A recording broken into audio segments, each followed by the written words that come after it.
Жаңадан тұтынатын товарларға тізім шықты.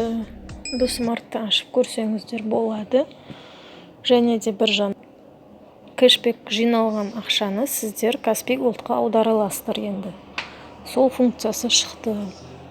Ол үшін жиналған сумманы, мысалға менде қазір 4667 теңге жиналды. Соны айту кошелекқа аударып алам.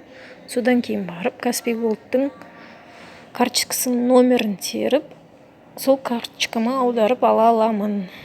Бұл функция өте ыңғайлы.